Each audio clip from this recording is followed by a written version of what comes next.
going on, y'all? Welcome to another episode of the Speak Up Sports Podcast with Cass, Chris, and Shy. What's going on, fellas? What up? What's up, Ham? What's up? Wake up, nigga. Open your I'm eyes. What's good. up, nigga? Tap in, nigga. Oh my It's God. Combine Week. Tap in, nigga. That's facts. It is. If there was any season or any time period to be like NFL is king, like it really is right now. Like, Wow. yeah, like this shit is crazy. Like everybody's tapped we've been into talking the about it NFL. for a few weeks, but yeah, everybody tapped into it. It's almost like, obviously we've been, now that we're kind of fully into the Combine Week, we're going to have our first set of workouts tomorrow. Yeah. But we've already started to have all the interviews with head coaches and GMs. Some of the players that are working out tomorrow have already started to interview as well. We've obviously talked about, guys that we were looking forward to this week and kind of seeing what they run or what they do, just how they look. Pause. But one of the things that's come up over the past week is some of the guys. Well, and it's not just come over the past week. We've obviously seen it over the past few years, but the guys opting out. Your Caleb Williams, Drake May, Jaden Daniels, Marvin Harrison Jr., even Malik Neighbors have all opted out of working out at the draft. How do you guys feel about that and the trend that we've been seeing for it feels like the past decade, really? Yeah. I'm kind of mixed on it. In their shoes, I can see why. When you're the top three, and this has been out for a while now, like those three quarterbacks are highly projected to go 1, 2, 3. Not working out is not going to hurt like your stock pretty much. They're just relying on film at that point. And then some of them, I think all three of them are doing their pro days. So that's another, when you got specific teams that you're looking at, maybe it's the top three teams. Like when it comes to that, it's no point in even going to the combine and trying to put on for all these teams. You know what I mean? So I get that side of it, but at the same time, I would like to, like, as a fan, I would like to see it. I would like to see them like next to each other and kind of throw like back to back. Like last year, it was cool to see CJ go up there and deliver some balls next to AR go back to back. And of course, seeing what AR ran the 40, like different kind of tools that you got like that to showcase. So I like to see it as a fan, but I get why they're not going. I wasn't expecting Neighbors not to do it, though. That's one person I was not expecting because I thought, because it came after the Marvin Harrison Jr. news, and I thought that if you're Malik Neighbors, this is a chance for you to jump him with a strong showing here at that receiver position. But I can't knock him, though. I get it. It's tough. It is tough. Even though Bryce last year didn't do it. Reports are that he didn't do it because he was kind of putting on weight. Trying to get that weight up for his check-in. It wasn't really focused on, practicing and drilling, the weeks ahead of the combine. And that he did, just waiting for his pro day when he kind of slimmed back down to where he really is. But CJ went out there and put on a show, and ended up going second overall. So, it just depends. You got to trust your agents, trust your team in that situation. That's really what it is. Chris, what you think? How you feel about it, Chris? I kind of think of it the same way. Like you got the top echelon of the players, so a lot of them they kind of already know, unless it's like a big shakeup or whatnot. And this is a good opportunity for everybody else. If y'all that good, y'all don't need to show them. Okay, that's fine. Like Cass said, this give you opportunity to jump somebody. To be like, hey, he might have been top or whatever, but I got these measurements. I can do this. I'm running 4.2, whatever the case may be. We might not have never heard of you. I actually gave you a look, but this is a great opportunity for everybody else. So, I understand, I guess. If you think you're locked into where you're supposed to be, sure. But, and it's just the top I don't see guys. what the harm is it in. That's kind of what I look at it. I don't see a real harm in doing it. I don't think either one of those guys will hurt their draft stock. They did it, so that's true too. If Caleb went out there and threw, and what's the harm that could happen? You think he gonna drop because of missing some balls? No. And that's the thing. That's why I'm against it, because you're not gonna lose your draft stock for. If at the end of the day they're going off, they pretty much already made their minds up in terms of the tape. what they're at this point, they're just trying to gather information in terms of the person you are, how you are as a processor, different stuff like that, and that goes across all positions. Yeah. I mean, they're not making decisions purely off of the combine. I mean, obviously there are some times where you might think a guy is one way, and then all of a sudden he comes out and he's a little fat, and maybe he runs. You were thinking he was going to run a 4.5, and now he's running a 5.9. I mean, a 4.9, and you're like, whoa, like 5.9. You need to go 5.9 would have been crazy, but seriously though.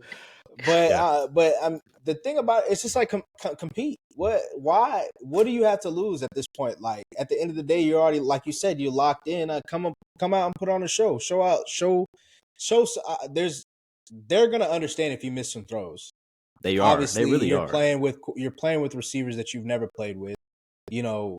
At the end of the day, you don't have the timing that's necessary. You don't necessarily know how all of these guys run their routes and how they make their cuts, different stuff like that. And then, even like you said, for like Malik Neighbors, like you have an opportunity.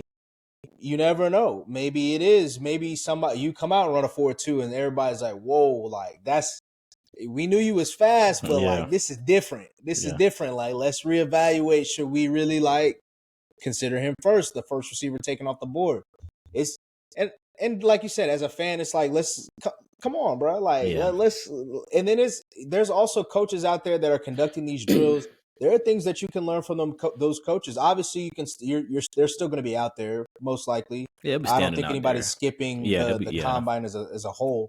But they're still going to be out there. They're still going to be able to hear it. But it's different when you're actually putting it into action right then and there, as opposed to taking it and trying to do it some other time. It's also an experience too. Like looking back on like these other guys that like Pat Mahomes and look up to that shit. Like there's something to look back on too in your career, like competing in the combine against these. Oh yeah, I ran against him in the combine. Yeah. I threw him around in the combine, like stuff like that. I mean, maybe they don't care that much. I don't know.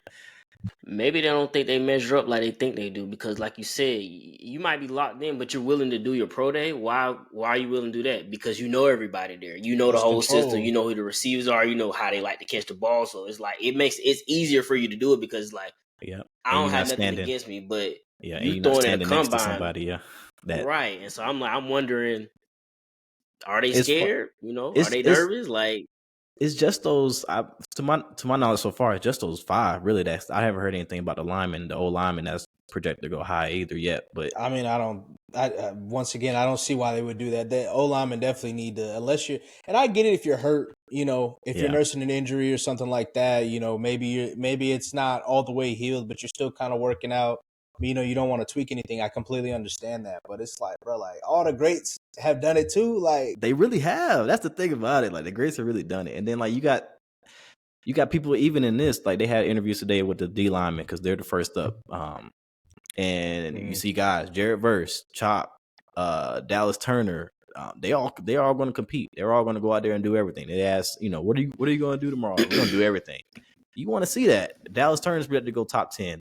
Jared Verse, Liatu is projected to go like top 20, top 15, but they still want to go out there and compete, and they still have a lot to fight for too. Everybody's got a lot to prove. Like it's a lot to prove, and draft position is money at the end of the day. Like you losing millions going down from 1 to 20 and from 10 to the second round and stuff like that, and just because they saw somebody else compete. They saw their energy, how they are on the field, how they are when they're competing against others, even though they are their peers. And it's not like it's a me versus you. I mean, it is kind of a me versus you, but it's not really a me versus you in a sense. That's just information.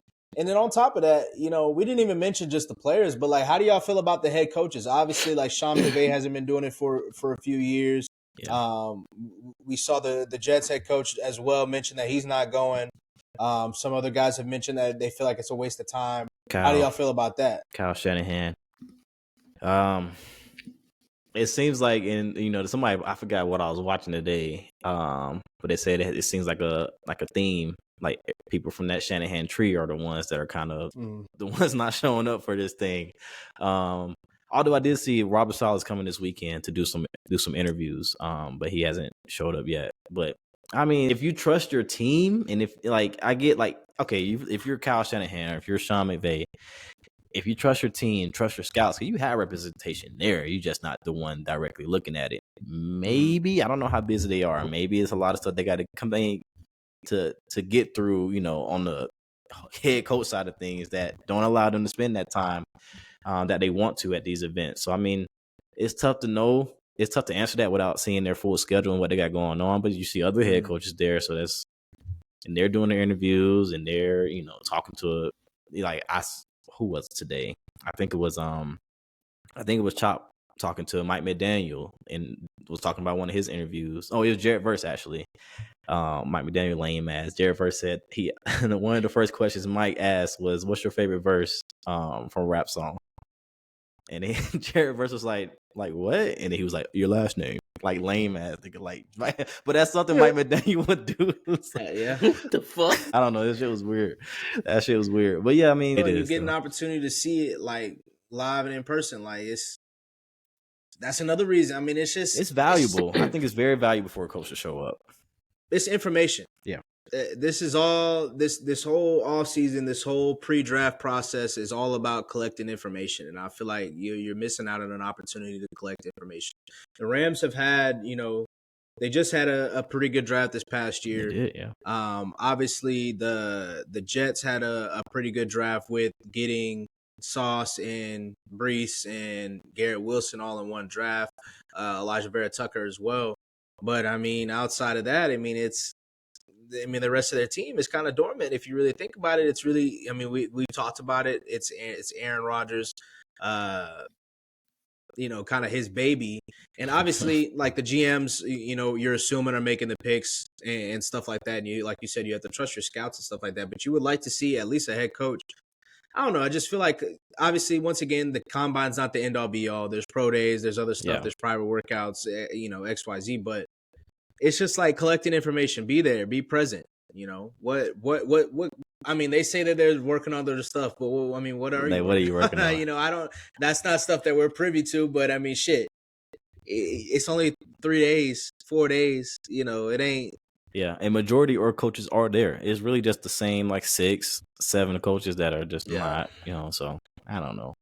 Your thoughts, Chris? I mean, you probably fall in the same way we do. Yeah, pretty much. I mean, my thing is the scouts and stuff that you send. That's what you send out during the season. Like, they're supposed to be gathering that information, giving it to you, and by the time the combine, you should be like, okay, I'm here to focus on such and such. Yeah, you take that paper that they give you, and then But it's like, I don't know. Like Shai said, I mean, you talking about 3 days. I mean, I don't know what all you could possibly be doing.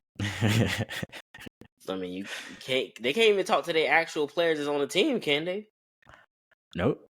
Not really. Not about football shit. So right. Yeah. So I don't know. I mean, I don't see why they not going. But I mean, if it working for you, I guess it working for you. But I don't know. We'll have to kind of track that to see what the drafts are looking like. I mean, like I said, obviously there's a lot more to it, but that would be interesting to see how these drafts turn out for those coaches comparatively to others. Yeah, for sure. But speaking of drafts, we can go ahead and get into our own little draft.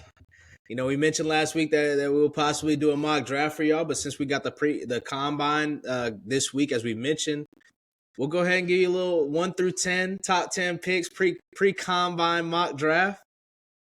Which one of y'all niggas want to go ahead and start? I already know Cass about to say some bullshit. What you mean? All right, so because it's before, I'll start. Because it's before the combine. Of course, no trades have been done yet. So we just, and I'm not going. I don't know if y'all did, but I'm not going to project any trades. So just gonna go with what the I one did. You did. Mm-hmm. Oh shit! Yeah, fuck nigga. What? So what order? Wait, go ahead. All right, so I'm just gonna do the 1 through 10. What's set right now, and just assuming that I fully believe that this is not going to be the order come draft night, but I'll go with what's set right now, and go through 1 through 10. So 1.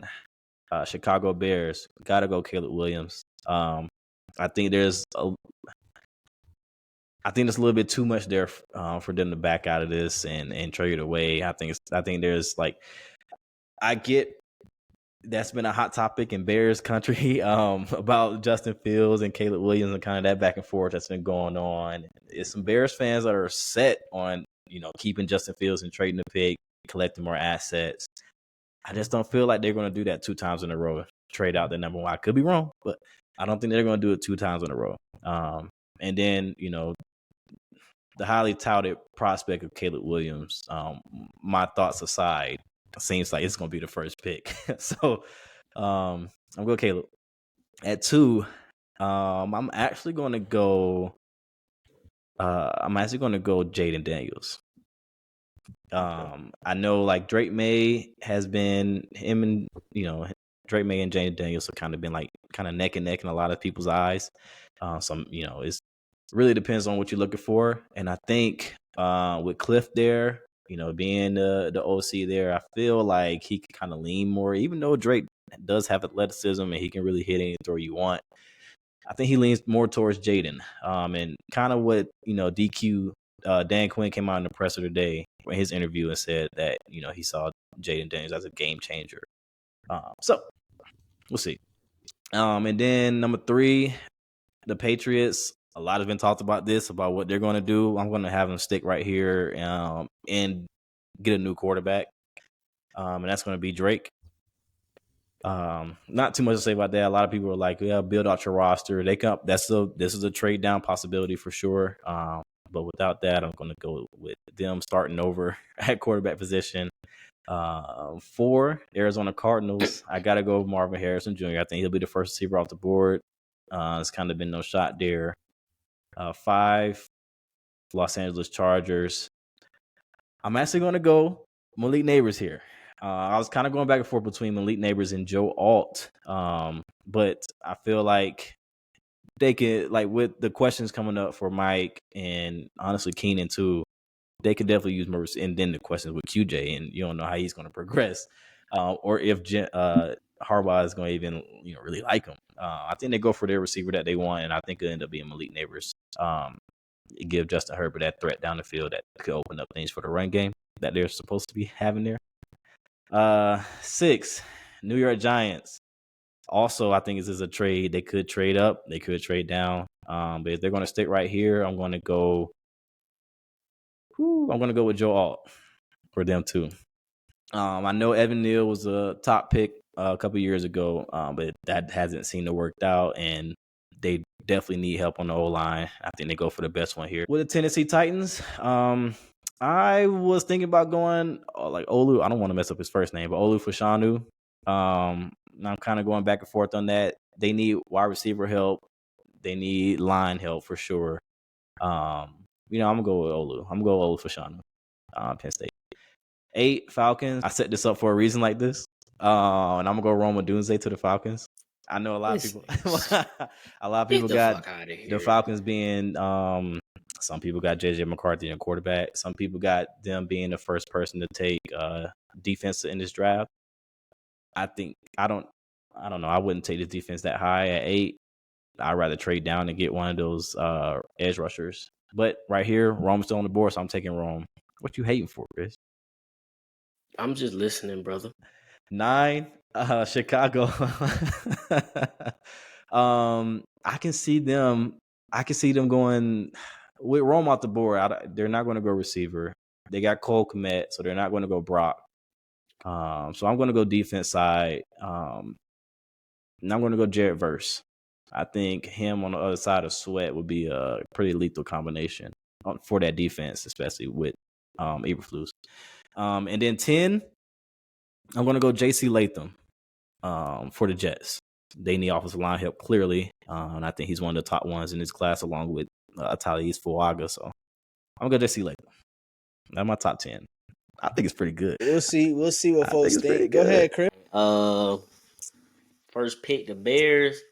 They're gonna stick with what everybody's saying. I think Caleb Williams going there. I mean, that's just what it seemed like. They're gonna get rid of Justin Fields. Don't know where he's going, but that's what they're going. Number 1 pick.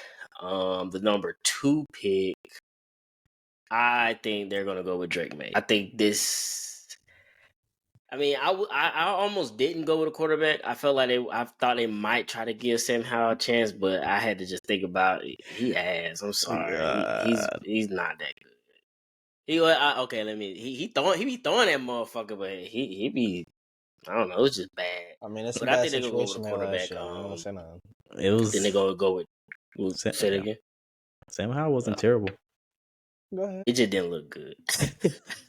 Go ahead. 3. So I think they're gonna stick with Matt Jones and they're gonna go receiver. I think they're gonna go receiver. They're gonna take Marvin Harrison Jr., the first receiver off the board at 3. That is pretty high, but I think the organization itself actually loves Matt Jones. I think they are willing to give him another shot and, progress hopefully and try to get him some help, That's something that Bill Belichick didn't really invest in. We're talking about like high end receiver talent. So I think they're gonna go that route. Then Arizona, I think they're gonna go O lineman. And as far as the O lineman, you can have your choice with it, but I'm gonna go with Joe Alt. They need some O line help. They could have went receiver there, but I'm really just shaking up the draft. Honestly, I don't think it's gonna go what we think it's gonna go. Well, most people are saying it's gonna go, so that's what I got for them. And then next would be the Chargers. I actually agree with you, Kaz. I think they will go receiver for the Chargers. Malik Neighbors. I think they're going to have to, get rid of one of the other receivers that they have. So they're going to need to build that back up. And a rookie put on rookie contract, see what he can do. Who's next? The Giants. Giants are tough, man. I don't even know what direction, because you want to believe they're going to stick with Daniel Jones. So I don't. That one is tough. But if I had to choose, I think they will go with a quarterback. I think they will go with a quarterback, and the next quarterback will be Jaden. Okay. And then next is Tennessee. They're gonna go receiver. They need some receiver help. They're gonna go ahead and probably have quarterback competition between what's his name, Malik and Will Levis. Yeah, but they need receiver help. Most definitely need receiver help. So I think they could go receiver here and get a Doomsday. I think y'all are going defense first, Cash. Y'all are getting a DN, and the DN you're getting is I don't want to mess up his first name. Which one? Latu? Yeah. Okay. Yeah. So I think that's what I'm All right. going to go I with. think it's too high, but I'll go with it. Why not? And then next is next would be the Bears, and I think they also going to go defense. Dallas Turner to pair up with Montez Sweat on the other side. Like I said, their defense was showing some good steps last year at the end of the year. So I think adding that to that defense, it'll pump them up. So, and then for the Jets, I think they will go offensive tackle. Fashanu, I don't know how to pronounce his name. Fashanu, yeah. I think they're gonna go offensive tackle. They desperately need offensive line help badly, like yesterday. So they got to go old tackle. So. Nigga said yesterday. And it is interesting because we got the comments from McCole Hardman that's saying that it kind of goes along with what people have been saying in the media just in general, that they don't really have any structure and it's all Aaron Rodgers. But before I go real quick, how do y'all feel about, obviously what McCole said about there not being structure, and then now the report's saying that maybe he leaked the game plan, their offensive game plan versus the Chiefs, and then their offensive game plan versus the Eagles. I don't know what all that. They say he did it? Yeah. I think that's a big reach. But McCole need to stop talking and get off the mic. I know that. Cause he might get the Chiefs in some stuff, because he did mention that he was talking to the Chiefs GM while he was on the Jets, which is illegal. So if the Jets lose, if the Chiefs lose a draft pick, which they're going to need all the draft picks they get, but they'll probably recoup one with L'Jarius Sneed and his news coming out recently. But I'll go ahead and start with mine. So, number one, as everybody's been mentioning, we're all unanimous on that one. It's going to be Caleb Williams. I've made my opinions known about Justin Fields. If you got to ask if you should trade him in the first place, then you should trade him. Number two, Washington is going to go ahead and then get personally who I think is the best quarterback in the draft, which is Drake May. Drake May, I think he's from North Carolina, not too far away from Washington. I think he's a good person to start kind of the new regime, new generation of Washington football. I think they're going to change their name from the Commanders at some point. So, he's going to be the guy, that franchise that they ride that out with. I think at 3, this is also going to be my first big surprise. Chris had it as Marvin Harrison Jr.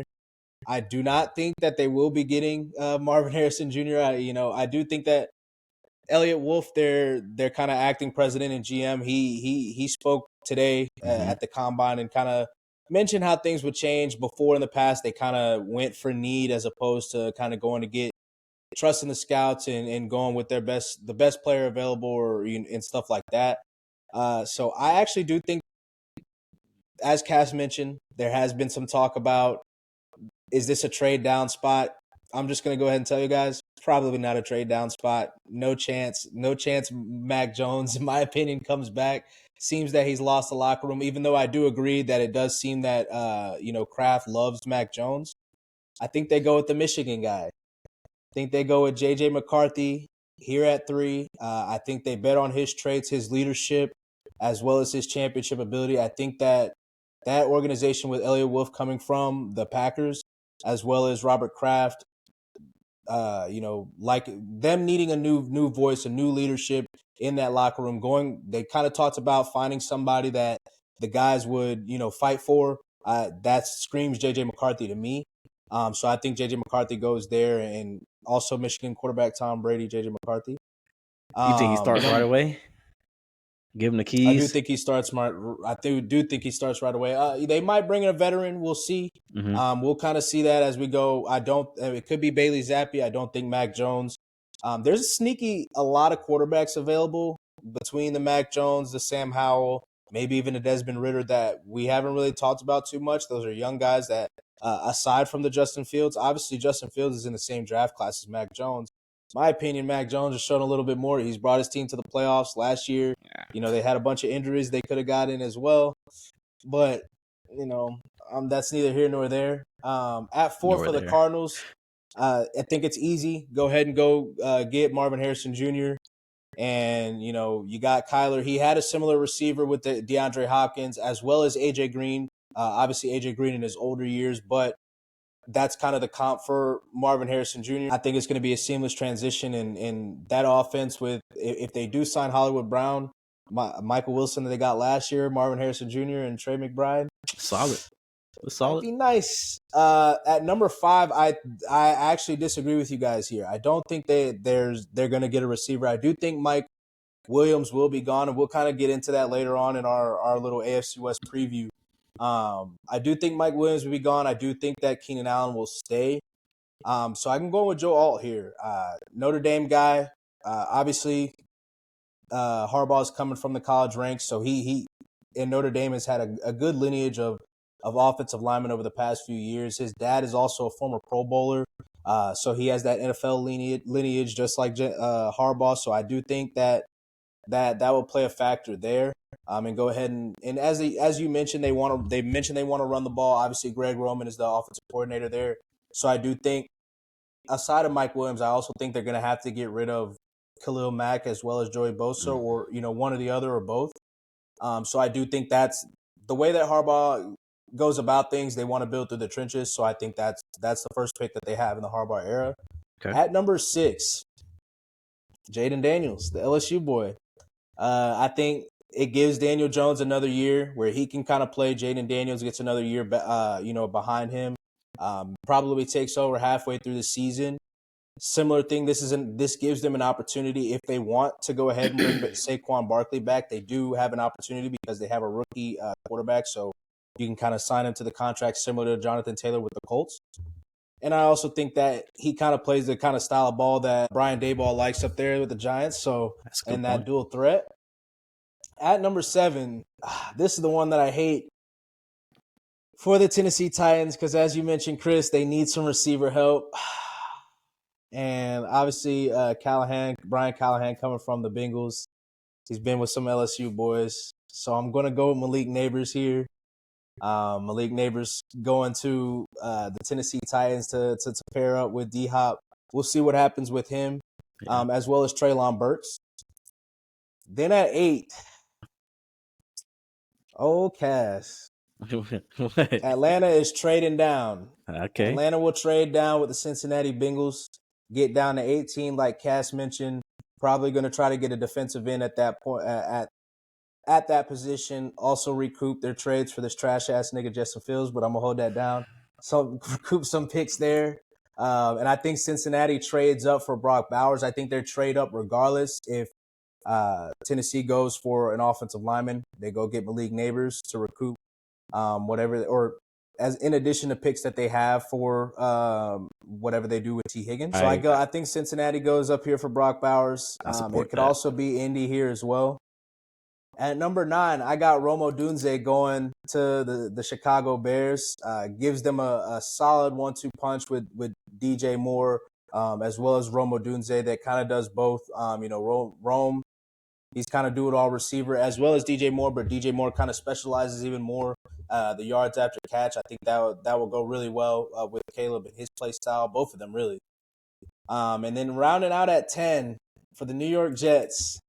As you guys all mentioned, they need to shore up that offensive line. So I think they go with Olu here as well from out of Oregon or out of Penn State, and rounds out my top 10. I don't hate it. I don't, like I said, for the Falcons, that trade back, I think that's the best option. If you're trying to take a defensive end in this first round, I think you should trade. But I don't think you need to reach for 8. I think you'll find one in the middle. And we talked about it, but and there's also obviously been a report out. There's only been one major report, I guess, out from NBC Chicago talking about there's been talks of Justin Fields in Atlanta. I do think we talked about it.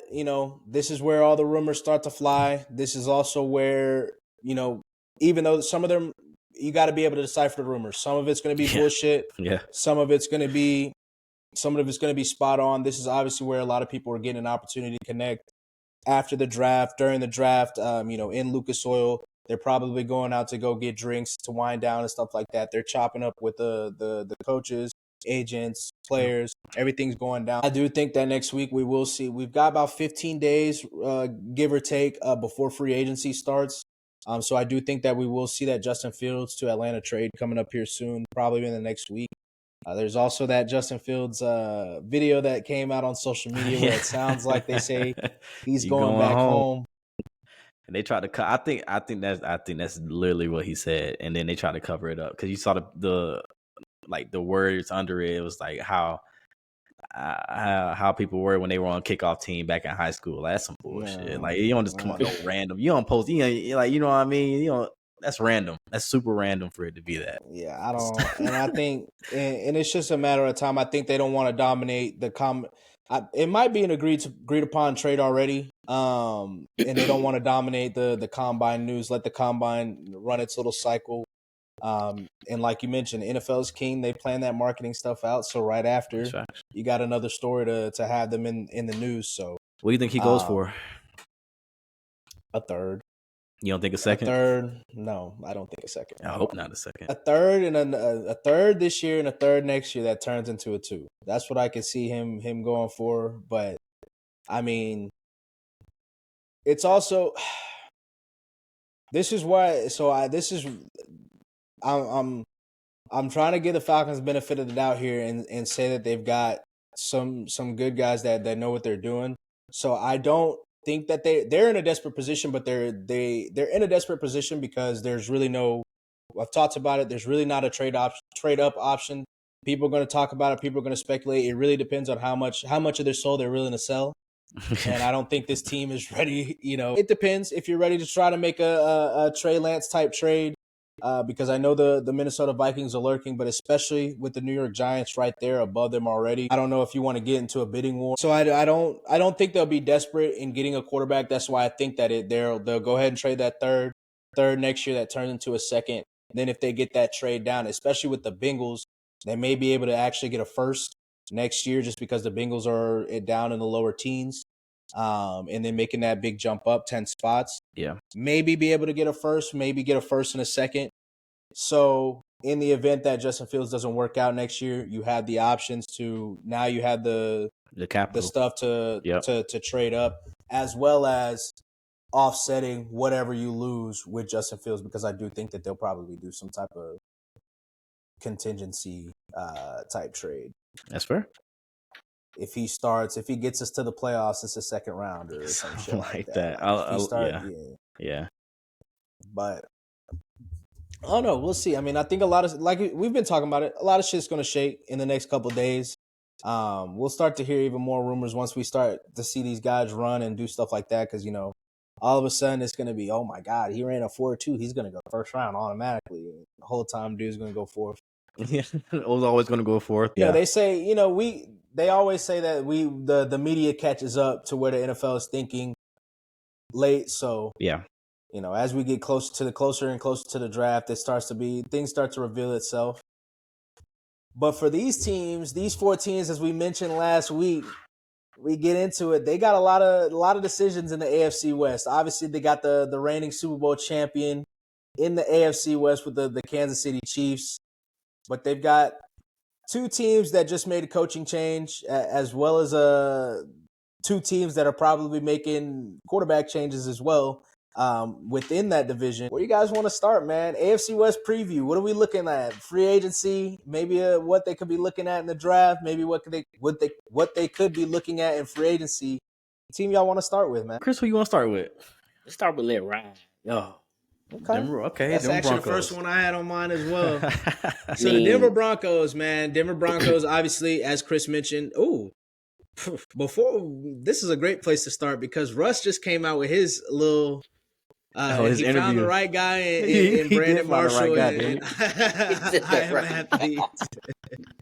He found the right guy because, him and B. Marshall are friends. They played together in Seattle for a brief stint. Brandon's working his way back up and rebuilding that I Am Athlete. But I thought it was I thought Brandon did a pretty good job, with his interview. But I think he could have dug a little bit deeper, into some of the questions that he was asking Russ. But, Russ came out and said that, he wants to win 2 championships in the next 5. He kind of gave a little bit more details in terms of what went down with the Broncos and them asking him to take away his injury guarantees. And they both agreed, both him and Brandon, they're like, nah, that's bullshit, which, I mean, they're right. Yeah. But he also mentioned that, he kind of said that he wanted to go back to Denver, but I mean, you also shitting on Denver at the same time, so it's kind of hard to how do y'all feel about that? Like in terms of what he said, winning 2 in the next 5 and all that type of stuff. Like, how do y'all feel about that interview? I think it was just a lot of talking. Go ahead, Chris.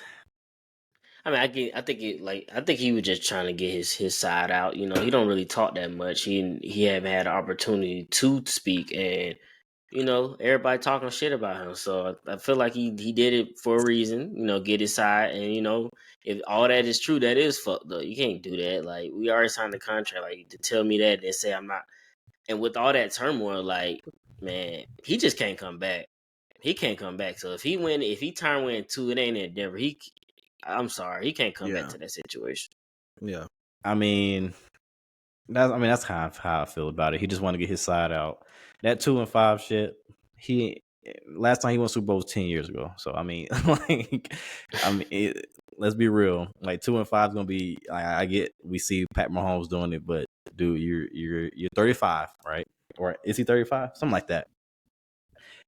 You have there aren't really many clear options, many pathways for you to go win 2 and 5 that are available to you. You'll be honestly lucky to get a starting job somewhere that will offer you a chance to even get to the playoffs next year. So I just think Russell Wilson, like, I get, he want to get his side out and stuff, but like, I think him and B Marsh just started talking a little bit too much. But I mean, they're friends. It's kind of hard, but yeah. You shoot. They ended up just shooting shit and talking, but it's. But shout out B Mark, because that's definitely a way to like market and kind of perfect obviously timing. He's been doing a lot of different stuff recently. He did it. He's been doing his thing with his tour with Cam, but like. As soon as that Russ, as soon as the first clip came out, that shit, it was everywhere, bro. I'm like, oh yeah, he found out. Like that's why I'm like, they found the right one, bro. Like that was perfect timing. Yeah. But I don't really know what Russ is talking about. It's like I get I'm all about positivity, but I also do think there's a thing called false positivity, and it's like, bro, like it's okay to be like, and I do, for me, I don't know him personally, but I can see like if that's how he is in the locker room, how that could kind of rub people the wrong way, because it's like, bro, like you can't be fake, like you got to go through the emotions sometimes, and maybe he doesn't want to do that in front of us, and he doesn't owe us that, absolutely not. But at the end of the day, it's some things that. It just kind of, I don't want to say it's like arrogance. I mean, maybe it's extreme confidence, but it's just like, come on, like, how are you gonna get there? How are you gonna get to 25? What's the like, path? let's hear it. Like, let's hear the real, bro. Like, over the past 2 years, you haven't been looking good. Why is it? What has transpired that it hasn't been like? It can't just be, what is it? Is it? That's what I would have wanted. That's what I would have wished that was asked, like, straight up. Nigga, but you just said that his homeboy, he ain't gonna put him on a spot like that. I mean, that would have. Yeah, I get it, but I get it. Put his homeboy in a spotlight. Like, why you been sorry as hell lately? Why you trashed? Seriously though, shit. No, if he said 2 and 5, where? That's what I would have come back with. Where? Like, what you? If he's my homeboy, it ain't. It's all love, but I'm ass. I'm gonna be real with you though. Yeah, no, I think that bridge is definitely burned, and I think Denver is going in a new direction here. I think that's pretty obvious, throughout the season as well. But definitely obvious, and to bring it back to kind of Denver and what their outlook looks like moving forward. They're currently about 20 million under the cap, and that's also taking in consideration that rookie signings and stuff like that. Yep. So obviously Russ, that's the biggest thing. He's got the biggest cap hit on the team between him and Garrett Bowles. But what do? Do they release Russ? Do they try to trade him? The GM came out, George Patton came out and said that we're not getting any suitors right now. What do y'all think Denver needs to do moving forward? It's tough because he also said, George Patton, because, a lot of Broncos fans, a lot of people around the Broncos are, wanting to move up. They want to be one of the ones that are really aggressive in this draft. And sitting at 13, and they don't really have the capital to really move up. And he said that earlier. He said that earlier today. It's tough. So you kind of have to wait on, if you do plan on getting one of these, top 4, 5, 6 quarterbacks. You got to wait until it gets a little bit lower to try to trade up. But you just don't have the draft capital, and you don't really want to spend it because you kind of need that with how your cap situation is set up. There's a lot of maneuvering they kind of have to do. But I think that's clearly the answer that they have to. The question that they have to answer first is what they're going to do at quarterback once they get rid of Russ. I don't think they're going to trade him. I think they're going to end up cutting him. I just don't see anybody like giving assets for him, knowing that it's either trade or cut. So, and I don't even know what you would trade for him anyway. But once you cut him, go ahead. I was just gonna say, so if they release Russ, that would put his dead cap at 85 million over the next 2 seasons. Yeah. And there's ways to kind of, I don't know all the specifics of how the cap shit works. It's very for sure complicated, for sure. But how they not stretch it out and shit. Yeah, but that's a position they got to look at. They got to look at quarterback. They got to fix that. And Sean Payton has been very open about finding that guy, finding that quarterback. He's listed his qualities, his skills that he would like to see in a quarterback. That doesn't really match with what Russ has going on. You look at your receivers. you got to make some decisions there. You got Tim Patrick making a good chunk of money. He's probably going to get cut for and sure. that you had to cut. Yeah, exactly. Honestly, it's a lot of maneuvering. It's a lot of stuff they got to do in this offseason if you're the Broncos. But I would think quarterback, receiver are your two biggest questions. Are you going to stick with Javonte Williams at running back? I don't see why you would change right now, at least not like one of the splash hires on the market. But there's also, I don't know. On defense, you could use another safety. You could use another corner. Do you stick where you are? Do you go somewhere else for quarterback and stick where you are and draft a corner? That's a possibility too. A lot of stuff with Denver will come out over these next couple of weeks when free agency starts and once they do cut Russell Wilson and kind of move forward from there. But I'm interested to see your thoughts on this, Chris. Like, where do you think the Broncos should focus their attention on and how to improve this roster? I think they're gonna go for Shy alluded to this earlier. It's gonna be a little small, but it's gonna be a little market for quarterbacks that might not be on the teams anymore. And so we're talking about like the Matt Jones, the Sam Howell, something to hold them over for now. I don't know about Drew Lock, but I'm just joking.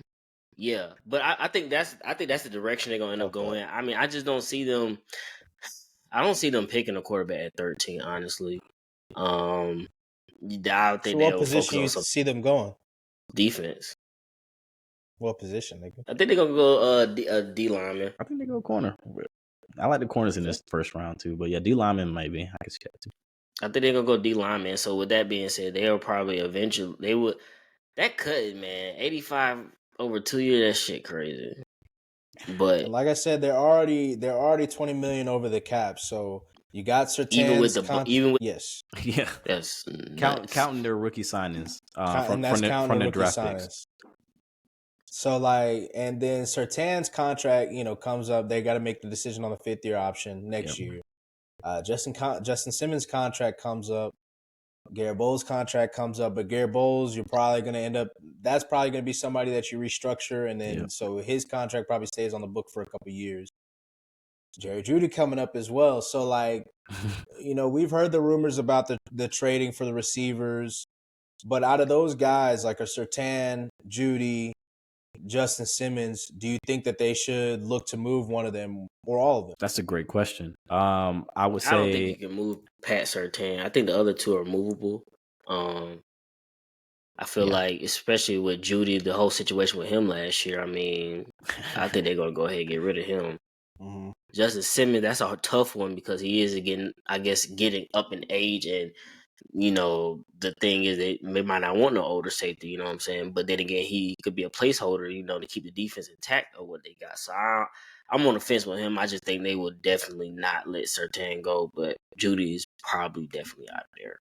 I'm on the same path as that. I think it'll be tough, but I think Justin Simmons has to go. I think his cap number is a little too high. I think if you're really being realistic about what you're trying to do, you got to try to get off of Justin Simmons, and he will have suitors. That's the thing too. He's still one of the top. You don't think so? Indy could come get him for a fourth, nigga. I mean, he'll have suitors. I don't know about no 4, but he'll definitely have suitors. He's definitely one of the top safeties in the league. What did Bayer get traded for? Like a 6th, 5th? What was it, Chris? Player. It was a player in a 6th round. Wilson Garner and sign and trade Garner in a 4th, nigga. I can see Garner going there though, in a way. I can see Garner and Mac Jones. But yeah, I think Justin Simmons is definitely out of those 3 that you just named. He's the most likely to be on a new roster next year. I do think they stick it out with Pat Surtain. It's gonna be hard to you still got your 5th-year option on him. You got to keep him. No, he's still on the top. You can't get if you had to choose between Pat Surtain and Justin Simmons from your defensive backfield, you got to go Justin Simmons to get rid of. I think the only way. But what you say about Jeudy? I say keep him, but it depends on where you go. If they go out, I mean, if they go in, because like we said, I don't know, do they have a 2nd-round pick this year? No, I don't know if they do. Maybe they have a 3rd or something like that. But I mean, it depends on how you answer that receiver spot this offseason to make him expendable. Because he is. I mean, I feel like you can get something for him, and still function fine. I mean, you still got Courtland Sutton. I don't think you get rid of him. So Yeah, I mean, And then you got old boy from Oklahoma that just came over last year. The rookie, I can't remember his name. I see his face, I can't remember his name. But anyway, it'll come back to me. I do think Simmons and Judy for sure. I think Judy's somebody that we probably Judy maybe to Carolina, maybe for a day 3 pick is something that we see this year. Because aside from T Higgins has been kind of heavily rumored to go to the Panthers. He obviously went to Clemson, so that would be something that would be a sight to see. But I mean, I would do both. Shit, trade for Judy and T Higgins. Now you got 2 veteran receivers to go along with some of those young receivers. I'm sure Jerry Judy wouldn't cost too much. But yeah, like you mentioned, the Broncos are in a tough position, tough spot. and this is a tough job that Sean Payton has taken. I do also think that they go corner. So they have two lockdown corners on between Surtain, and then you'd hope you get a guy like Arnold from Alabama. Quinion from Quinion Mitchell. From what is he from Toledo, and so Kool-Aid, Alabama guy as well. Nate Wiggins. Yeah. The white corner that nobody seems Cooper to want. DeJean. No fan seems to want out of Iowa. So it's going to be interesting. But the final thing before we move to the next team, the only way I'm trading Surtain is if the Bears come calling or Washington comes calling. They're like, yo, you're first, another first, and Surtain or something for this second round pick, and you're really sold on like a Drake May or Jaden second Daniels, overall whomever. pick. Oh, yeah, second overall pick. Second round. What? Yeah, my bad. And you're really sold on one of them. That's the only way. Then I'm like, all right, you got to go Surtain. We'll see. Yeah, we'll see. But moving to the next team, we talked about them obviously a lot with our mock draft. But the Chargers, obviously, they have it's a big offseason for them. They obviously just got Jim Harbaugh in there, got some coaching changes, got a new GM, $35 million over the cap. Once again, this is with the signings of rookies and stuff like that. Now they're in a really tough position because you've got Justin Herbert's contract coming up here, really starting to kick in coming up. Khalil Mack, we talked about him briefly. Joey Bosa, Khalil Mack, Keenan Allen, Mike Williams, all some of the biggest cap hits that they have on the team.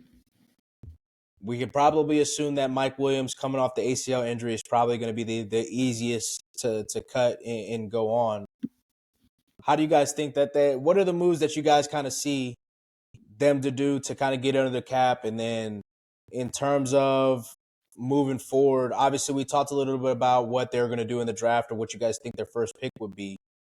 Do you guys think that they somehow make some type of I don't want to say splash signings, but think they get anybody in the free agency that's maybe underrated? I mean, I don't know about they cap situation make it tough because I would actually think they would, like you said, get rid of Khalil Mack and Joey Bosa, but that would make them a prime candidate to sign Chase Young. But I mean, again, their cap situation is kind of in hell. So it's tough, man. Like.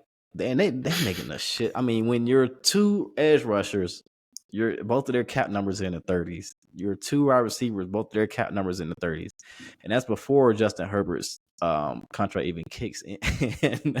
Like that shit, it's a tough road for these guys. It's a real tough road, which I'm sure gave Jim Harbaugh a lot of pause.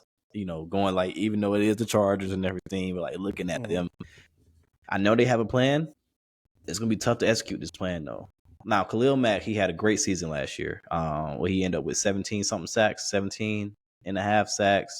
Of course, he did have like 6 in one game, but he still had a productive season. Joey Bosa, he's been in and out the lineup. It's been tough to kind of, rely on him, and he's getting up there in age too. So both of your rushers are getting up there in age. And I think Harbaugh would definitely look to go in a different direction here. Keenan, I mean, you probably keep Keenan, but one of these receivers got to go. One, like straight up. So I think 3 of those top 4 have to go. And I think that's what, like, I don't know how, I don't know how easy that would be.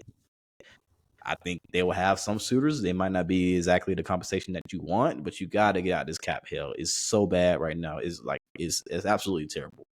I'm looking at it. So, yeah, that's kind of where I'm at with it. They like 3 of those top 4 between Khalil, Joey, Keenan, and Mike Williams. You gotta go. Derwin James, you might gotta go too. Like I think, like, and I don't want to say it's like a reset because I still think that this team, like, you can build it up in a way, and we'll talk about free agency options in a little bit, but you can still build it up in a way where you're still competitive, but not in cap hell. Because you look at these guys, like, yes, they were productive in a way last year, but they weren't like losing them isn't like, oh my God, like, it's like it'll be all right, especially once you get down to Joey Bosa. I mean, you still got some, like, because even Joey Bosa. So, but Joey Bosa, if you cut Joey Bosa, probably save roughly around $8 to $7 million. 21 total in cap savings, but they'll have a dead cap of he'll have a dead cap of $14 million if they do the post June release. He could also get traded. That's not going to be as lucrative for him, and I don't know exactly who's trading for Joey Bosa, especially with that contract and that cap hit. Depending on how that transfers over to the next team. But they've also got some guys that they've got to sign because Austin Eckler's a free agent. He's gone. Gerald Everett, he's gone. Yeah, he's gone. Gerald Everett's a free agent. He's probably going too. He's probably gone too, but I mean, he's a big piece for them. Will Clapp, he's probably gone too. Oh man, yeah, that's crazy. Yeah, yeah, but hell. All right, Kenneth Murray, their linebacker. They also got a sign who had sort of a breakout year this year. Gilman, their safety, that's also a free agent this year, as well as Jalen Guyton. So Jalen Guyton's coming off of he had an injury this past season, so he could probably be signed for cheap, and they keep him as a receiver, as a speed guy. They've got a lot of choices. That's why I think they got to build through the trenches. Get through the cap hell. They can kind of Justin Herbert that offense. They go ahead and they're with Keenan Allen. Like I said, I don't think Keenan Allen's going anywhere. I mean, he's going to be a for lifer, basically. At this point, lifer. So make it with Keenan Allen. QJ, get another coaching staff in there that believes. I'm sure they're going to do everything that they can. Jim Harbaugh is a good coach. Help with his development as well. I could see them going in a draft and getting a Roman Wilson. Maybe second or third round, because that's a receiver that they could use, to replace Keenan as well. But they got some choices to make. They got some choices to make. It ain't easy. So do you guys think out of those two teams, and I'm not even going to ask about the Raiders because I already pretty much know, I feel like I know what y'all think about that. But out of those two teams, do you guys think that either of those teams could be a team that's in the playoffs next year? I mean, I think the Chargers can. I mean, I believe in them. Okay, let's take that back. If Justin Herbert is who people think he is, he still should be able to make the playoffs. Whether their defense make them fall flat on their face, okay, that's that. But as a quarterback, giving them the big contract they gave them, especially with me thinking, they're gonna draft a receiver. You got talent around you. There's plenty of running backs in this market to pick up. So I still think that's a team that can still make the playoffs. Honestly, going through it, looking at both of them, and looking at how hard the AFC is in general, I know, like, when we did it right after the season ended, kind of like our replaced who we replaced, in the playoffs or whatever. It's I tough. went Chargers, but looking at it, it's a tough path to make it this year. Like, I get Justin Herbert. I don't think the Broncos are going to make it. I'm looking at Justin Herbert. I get, like, he's has the talent of top 10 quarterbacks, some people's top 5. He hasn't. I don't know. I don't see either of these teams making the playoffs. But I'm saying they saying he that guy, so he got. People are saying he's that guy. But do you, Shad? Do you see either of these two? I definitely see the Chargers making the playoffs. I definitely see. I think Jim Harbaugh's a good coach. Even with the taking the hits, if the defense takes a few hits, just the decision making period. Like, from a coaching perspective, game management. I think game management will help tremendously. And boy, that boy Brandon Staley. Yeah, that would be a, and like they said, big change. like they've been saying, their running game hasn't necessarily been special, even though Austin Eckler's been a really good running back for them. I mean, it's been mostly because of his dual threat more than, purely just his running. Yeah. So having an improvement there, Greg Roman has showed that he can build good run games with the Ravens, with the 49ers. I believe he was with the Bills as well, with Tyrod up there as well. So I do think that they definitely could. Broncos, hell no. I mean, right now it's hard to say they don't have a quarterback. And that's the same way I feel about the Raiders. So we can go ahead and switch over to the Raiders. Yeah, $38 million in cap space once again after the rookie signings. They'll probably get a little bit more depending on what the dead money and the cap savings look like for Jimmy Garoppolo. Because we can probably assume that he's getting cut. Especially now after the PED Jimmy. Oh yeah. And I forgot about that. Yeah, he's getting suspended as well. So yeah, Jimmy's definitely out of there. He's done. They're kind of top free agents. Josh Jacobs, of course, number one. Obviously we've talked enough about the running backs and getting their contracts and stuff like that, but Amik Robertson, Andre James, their center, as well as John Jenkins are some key free agents. No one, with a huge name per se. Andre James definitely probably want to get him back. John Jenkins, he's getting up there in age. So you could probably sign him to a cheaper 1-year contract. But with some changes, new head coach Antonio Pierce, what noise do y'all think? What noise do y'all think they might make in the free agency? Who do you guys think that they could possibly target? And then drafting, who do you guys think they could go for in the first round? Last week you mentioned Justin Fields as a possible option to be their quarterback. And where they are, what are they picking? 14? 12? Whatever they are in the draft. 13. So Denver's actually 12. We had mentioned Denver's 12 13. and the Raiders 13. 12. Okay. But I think this is a team that, they don't have a lot of holes as far as free agents going, but they could still use O-line help for sure if they don't bring their guys back. But I think Justin Fields will be their splash. I if it's not us, the Falcons, I think this will be the only other place that could possibly work. And kind of make a little bit of sense. It'll make sense for the Raiders, where they don't have to spend that first round asset on trying to reach for a quarterback.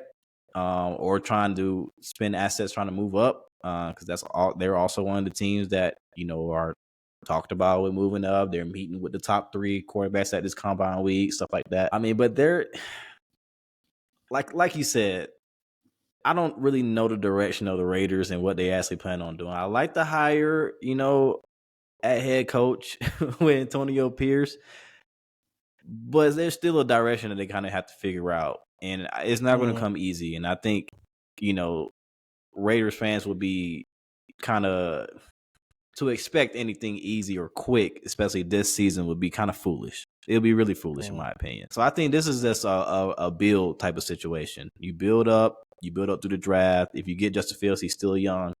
Of course, you have to pay him in a couple of years, but you still got a little bit of time where you can still build up your roster and kind of make, some decisions on that front. You don't have many coming up in the next couple of years. You have to, of course, figure out the receiver position because Devontae probably won't be on this team next year. So they're not trading him. So they're not trading him this year, but next year. Hunter Renfro's coming free agent next year as well, if he even stays this year. I can see him leaving for sure. So I mean, I think this is all about building and just building depth. Building depth on your O-line, getting another receiver in there, and getting Justin Fields. Where the receiver is in a draft or free agency, the thing about free agency receivers it's tough because it's if T. Higgins stays, or if Mike Evans, T. Higgins has already been franchise tagged, so he's not a free agent per se. Right, so T. Higgins stays. Mike Evans, they're not going to franchise tag him, but he might end up signing. Pittman is off the board now. Pittman is off the board. So it's what exactly is there in receiver? Those were the top ones. You got Calvin Ridley out there, who the Jacksonville Jaguars, they can bring back. They're not going to make any kind of quick decision on that. Yeah. because of their draft pick. You got Calvin Ridley, you got Hollywood Brown, Gabe Davis, and then Tyler Boyd. But it's like it's getting to like Nicole Harmon. yeah.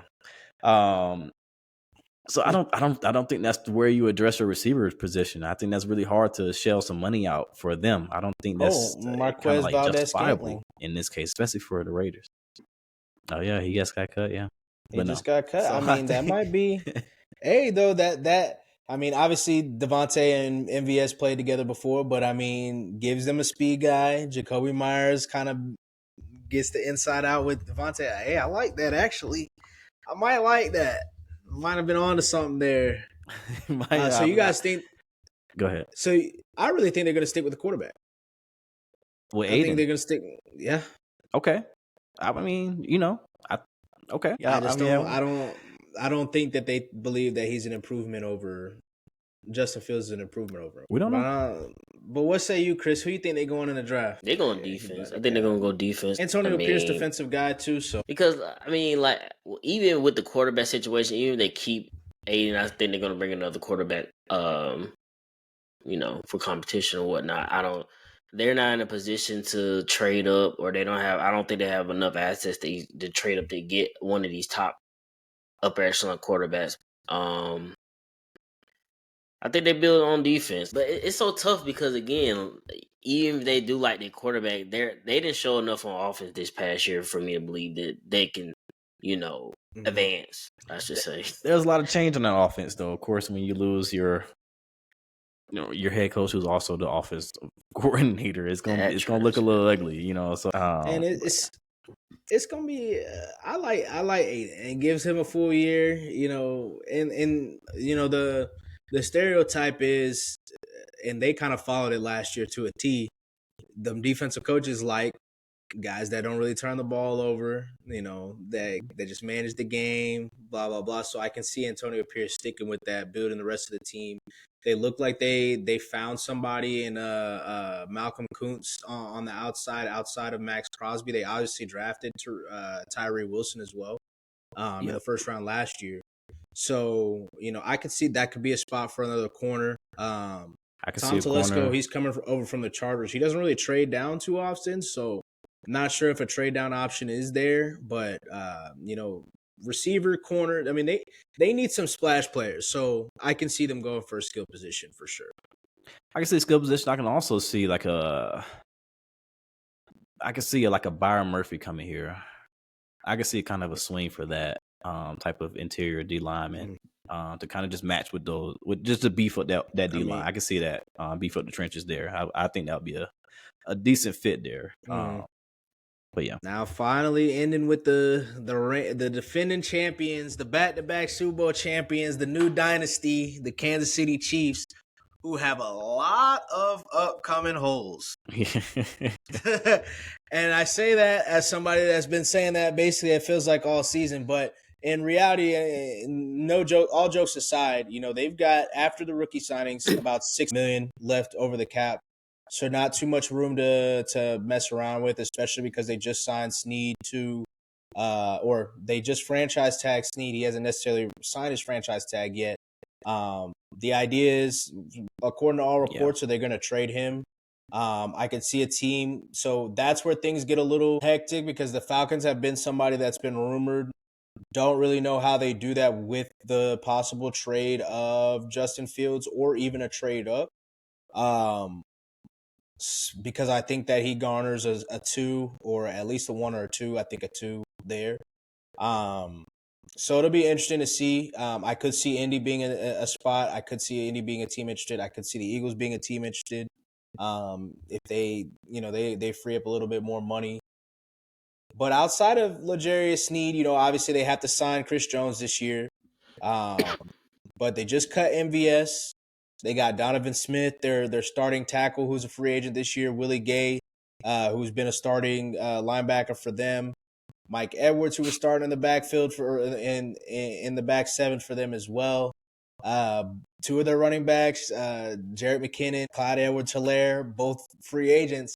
So they've got a lot of, it's not necessarily huge positions outside of L'Jarius Sneed and Chris Jones, but What do you guys think the Chiefs are going to do this season? Do you think that they're going to be able to make another splash signing this off season, or are we all thinking that they're going for the obvious position in the draft this year? Receiver. It's tough because I do think the three-peat is like heavily on their mind. And I do think they kind of swing for that. Just realizing what they have, what they can do historically. But I mean, what clouds all this a little bit, what muddies it up is how much, kind of stock that they put into their young defense and then developing them. If they can easily go that route again, and if you got 15 at quarterback, even if the defense does slip, which it probably will, obviously, you can still kind of take up for that on the offensive side. It might flip back. It can easily flip back, to the offense putting up over 25 points a game, or that they were struggling to get to this year. Yeah, definitely they signed Chris Jones to a contract. That's pretty much what you do. I would probably, I know it's tough because like you don't want to, kick the can down the road and lose Snead for nothing. But I'll just keep him on that franchise tag and not trade him. I'll just keep him, honestly. And then, really focus on your depth behind him, this year. So you're ready for that, kind of switch over if you do lose him next year. I mean, he's still young, so you can still find a way to extend him and pay him. I don't think it'd be too crazy. And then they're probably going to restructure Pat's contract again to free up some more money. Definitely will do that. They've already talked about that, I believe. Yeah, so there's ways to do that. But I think those are the two that, and I think they'll both be back. Chris Jones and L'Jarius Sneed. I think they'll both be back with the team. Yeah. As far as receiver help, I do think they moved to the draft. I think they kind of like the direction and the growth that they saw from Rashee Rice last year, and I would not be surprised if they look to do that again. Find somebody that complements him and Travis, and just roll with. Because I mean, with how much you're paying, especially how much you're probably going to paying Pat Mahomes and Chris Jones, it'd just be smart to go receiver on a rookie contract. So do you think that they go receiver with the first round pick because even though that they've invested top picks in both Rashee Rice as well as my boy from last year. Oh, I can't even think of his name right now. What's the light skinned nigga name? Sky Moore. Sky Moore. Yeah. It's tough because if you keep doing this, it's gonna come due. You know what I mean? Like down the road. So that's a tough part of drafting these skill positions back to back like this. But I still think they do address it in the first round though. I don't see what else. I mean, this obviously is a trade out candidate. But they're sitting at 32. But I can see somebody trading back into the first round, trying to get, say they want a 5th-year option on whatever, whoever's on the top of their board, whether it's receiver or quarterback or whatever it is. So I could definitely see Kansas City being that option to kind of trade out in the back. But that doesn't happen. I definitely think receiver would make sense for them. It honestly depends on how these other teams view these receivers. It's a lot that could go in the first round. I mean, you still, of course, close to the end of the first round, you got Ladd, which probably, you brought up the fact too that him and Rashee Rice were kind of, working that middle of the field, not the best fit. But you got other receivers. You got A.D. Mitchell, who's a bigger receiver. You got Keon Coleman that might be available. Xavier Legette, they say he can run a 4.32 shit. Yeah, so I mean, it's and maybe they look to get that speed back. You know what I mean? I think this is a draft to kind of just shoot for it and see what you get. So I think that first round, yeah, then they go receiver. What about you, Chris? As far as just in general, or you want me to say what I think they're gonna do in the draft? Yeah, both. What you think they're gonna do in the draft? They're not going receiver. Hell no. They're gonna take a receiver 4th, 3rd round, 4th round type shit. They're gonna go O-line, man. I think they're gonna start trying to rebuild both sides of the trenches. I don't think they're gonna keep L'Jarius Sneed. They probably will sign and keep Chris Jones. I think L'Jarius Sneed is out of there. Where? I don't fucking know. But I think he's out of there though. But as far as the draft, like I said, I think they're gonna go O-lineman. And it just Andy Reid usually don't prioritize receiver. That's why I don't think he would get a receiver first round. He's never been like that. He's still not really like that. So I don't think he'll get one first round. Do you think they go free agency to look for a receiver? If they especially if they're going to restructure Pat Mahomes' contract, that's going to open it up for them to get a receiver now. I mean, they could be in the market for Jerry Jeudy. Calvin Ridley. So I doubt they trade Jerry Jeudy within division. Yeah, that's true too. That's true. That's true. Calvin Ridley, okay. Calvin Ridley would be interesting. I mean, obviously, re-signing MVS may be on the table. I don't know if you want a running back like that, but there's some other, Hollywood Brown. Hollywood Brown would be interesting, for sure. The D-Hop prospect is definitely still up there in terms of what Tennessee is going to do if they want to get some extra picks to build that young team. And it does seem like they're also moving away from Derrick Henry, so I can definitely see them moving off of D-Hop. It's gonna be interesting. They also got Drew Tranquill. Did they move off of Kadarius Toney? He's not. He's gonna be gone. Yeah, not yet. He's not. He's not coming back. Yeah, not yet. Nothing official yet. Unless Andy Reid is just fucking with him like that, I don't see a shot in hell that he's coming back. That'll be brutal if they do bring him back, though, for sure. But yeah, that ties us off. You got your running back. Isaiah Pacheco. Yeah. You got him in. What you mean? Oh yeah. Yeah, so that's pretty much it. You got your running back, like you're pretty much set at that position. You set at some defense positions, but you just build up your roster. I also see him kind of. I agree with Chris that they'll kind of build through the trenches, get that offensive lineman, especially with. I mean, they just signed Jawan Taylor. Some people have been talking about Creed Humphrey also moving from center to guard, especially after all the bad snaps in the postseason. Yeah. So that's been something that's been floated. So we'll see. It'll be interesting. But the Kansas City Chiefs, they've got a lot of little small holes, nothing major. They've drafted two ends back to back in the first round, so they've got to make some noise. And really, obviously, Karlaftis has played kind of well, but Felix has got to make some noise as well. So interesting to see. And we keep saying this over and over, but the more information we'll get this past weekend and with or this upcoming weekend and with free agency coming up soon, it's just going to paint the picture even clearer. But before we tie off for the end of the episode, we got to get into it. We got to get into Atlanta's favorite. What he says, superhero quarterback. Oh man, Cam Newton. Oh, Cam. My dog Cam. Oh, Cam, you gotta call him everything, man. So, I mean, obviously, we've all seen the videos. Obviously, everybody pretty much probably knows what we're talking about at this point. Cam Newton getting into an altercation at a 7-on-7 tournament. Some people have reported it that it was his 7-on-7 tournament. Based on everything that I've seen, it wasn't his specifically. His 7-on-7 tournament, but I could be wrong. I think he had just had. I think he had a couple teams there, a couple age groups. Yeah. He got into an altercation with some other guys that run Georgia 7-on-7 sevens teams here. They used to work for Cam as well, so there's probably some brewing beef that's stemming off of that, or maybe that comes from business, some real stuff. I don't know. Who knows? One thing I do want to clear up, it wasn't some kids. It wasn't some kids disrespecting Cam. Like, with nothing like that. I don't know why folks keep saying that. It's been a few days now. But, man, what did y'all think of the video? Cam a beast. I'll say that. Being the full Nelson. Nah, man. I mean, he definitely handled his own. Like, that type of stuff, though, because people were like, we do need more clarification on if it was his event or not. I don't think it was. But that's what people were running off of. So they were saying like, "Oh man, see, that's why like if Cam stopped running these events, like people gonna be mad." I don't think it was his event necessarily. It is a bad look though. Like overall, like I don't know exactly. Of course, we don't know the details and shit, but it's a bad look. Like you don't want to have that happen. You don't want to have Cam in that situation either.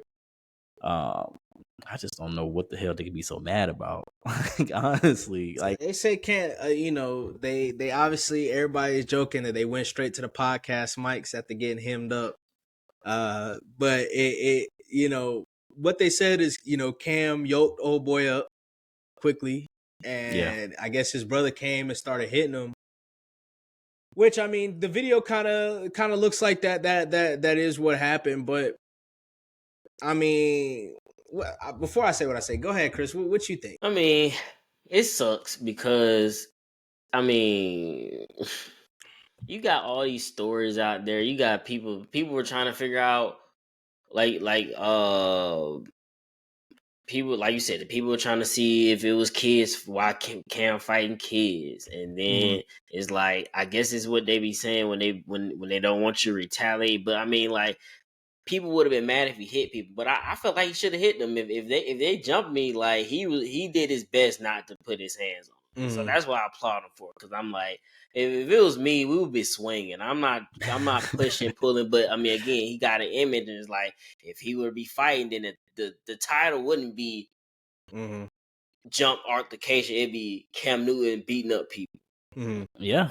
And I think that shit sucks for him. I mean, it's an unfortunate thing. I mean, we don't know what the argument is per se, but I mean, it just sounds like a lot of shit talking, which happens all the time, everywhere, which way. But then again, like you said, they used to work for him, so hey, maybe Cam Newton was shitting on him or something. I don't know. Definitely something that supposedly he had said, like, I made you. Cam said that to old boy before he. I can definitely see that. I mean, he probably definitely did said that shit. That's fine. Whatever it is, say he did that shit. He definitely said, I made you, nigga. Hey, bro, you ain't shit without me. That nigga, what is it, Coach 30? He said, "Look at the nigga legs, bro." Yeah, but that nigga legs like.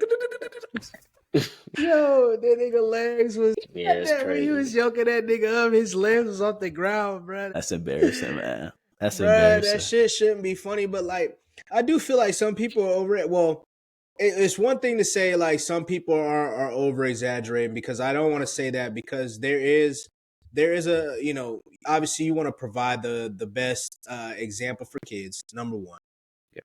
Number two, a couple years ago, it might have been it was a couple years ago, we saw the situation play out with Aqib Talib and how that situation turned deadly.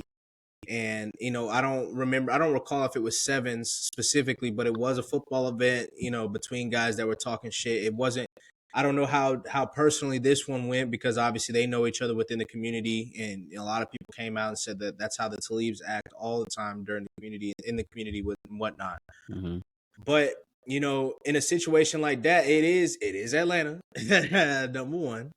Number two, like, you know, you see it's all these guys, you know, around Cam and like swinging at him and stuff like that. But it's, you know, it's like anything could have happened. Somebody could have pulled something. So you don't want that to happen. Yeah, but how do y'all feel about people saying like there's no time and place for disrespect to be dealt with, basically? I mean, if it's disrespect, it's disrespect.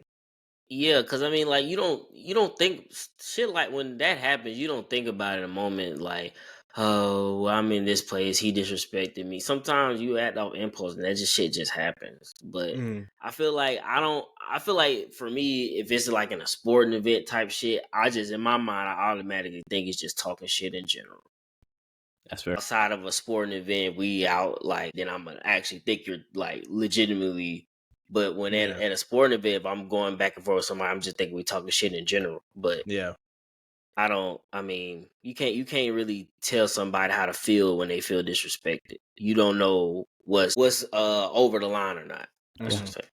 I agree with that. That's kind of where I fall on it. It's like, who are we to say, you know, at the end of the day, like, who are we to say, like, you should act this way, you should act this way? Like, I get it. Like, you know, there are, of course, laws in place and kind of, you know, ways you should act in public and stuff like that. But it's Atlanta, you know, you niggas stand their ground. I mean, it is what it is, you know, and they feel strongly about it. They're gonna stand their ground on it. They're gonna stand on business. They're gonna stand on it. So that's it. We've seen it all our lives. Boy wasn't standing on nothing. That boy he said he was. This nigga Air Forces was pointed down like this. Shit was crazy. That's crazy. That was wicked. Oh man, but we'll go ahead and sign off on that, man. No disrespect to what is it, Steph Brown, TSP crew. You gotta laugh at yourself too. You gotta laugh at yourself sometimes, man. But we appreciate y'all joining on another episode of the Speak Up Sports Podcast, man. We'll catch y'all next week. Yes, sir. We'll be right